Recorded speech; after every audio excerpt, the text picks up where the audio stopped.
নিতে পারি আমরা ওয়াই, তাই না, ছাত্র আর ছাত্রী। এখন আপনাকে বলছে ছাত্রীদের 3/1 অংশ, তো ছাত্রীদের 3/1 অংশ মানে কত বলেন তো? এই যে মোট ছাত্রী, তাহলে ছাত্রীদের 3/1 অংশ নিচে হচ্ছে 3 আর উপরে হচ্ছে ওয়াই, এটা না বলেন সবাই? 3/1 ওকে, সমান, এইটা সমান কি বলছে যে মোট ছাত্র ছাত্রীদের, মানে এই যে 3/1 মানে ছাত্রীদের 3/1 হলো মোট ছাত্র ছাত্রীদের 5/1 সমান। মোট ছাত্র ছাত্রী কত? x প্লাস ওয়াই না, এটা তো ছাত্র ছাত্রী দুটো, এইটার 5/1 কত? 1/1 সমান। ওকে, 5/1 সমান। এখন আপনাকে জাস্ট x এবং y এর মান বের করে নিতে হবে।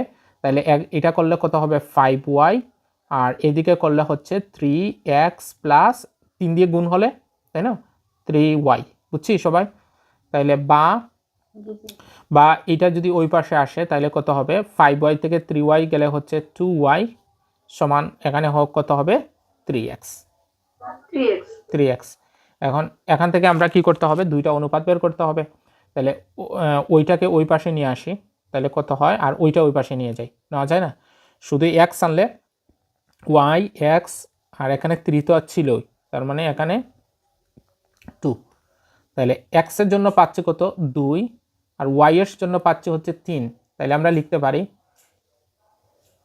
x অনুপাত y, অথবা y অনুপাত, যেটাই লিখেন সমস্যা নেই। তাহলে x এর জন্য পাচ্ছি হচ্ছে 2 অনুপাত হচ্ছে 3। বোঝা গেছে? তবে এখানের মধ্যে এটা লিখছেন সবাই? হ্যাঁ, শর্টকাট এইটা দেখাচ্ছি। এই জায়গা থেকে আমরা কিভাবে খুব দ্রুত করব, এটা তো দেখালাম আপনাদের নিয়মটা। এখন আসেন শুধু ওইটা আমি দেখাই দিই, যে ওই পাশ থেকে ওইখানে দ্রুত চলে আসবেন কিভাবে। 2y কি ছিল বলেন? 2y সমান হচ্ছে 3x। এখান থেকে আপনি সরাসরি সব সময় অনুপাত বের করার সময় এখানে দুইটা চলক আগে লিখে নেবেন, x অনুপাত y। লেখার পরে যার পাশে যাকে আছে তাকে অন্যের কাছে দিয়ে দিবেন, কথা বুঝছেন? তাহলে x এর কাছে কে আছে? 3 আছে, এটা y কে দিয়ে দেন। আর y এর পাশে আছে 2, এটা x কে মানে x কে দিয়ে দেন। তাইলে কত হবে বলেন? 2 অনুপাত 3। এটা মাথায় রেখেন, দ্রুত করতে পারবেন। ক্লিয়ার?